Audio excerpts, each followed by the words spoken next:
Çfarë do themi atyre që thonë për shembull e kemi këmbën e mbar ose dorën e mbar?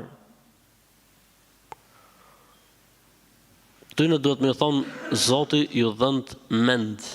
Zoti ju dhënd mend sepse mbarësia dhe bekimi është prej Allahut, nuk është prej njerëzit. Nuk ka njerëz që, si më thënë, prezenca e tyre shton paran, apo ta bjerë marë nëse të shkel ai në dyqan, apo nëse vlen ai, e ku dëgjon këto muhabete nuk ekzistojnë.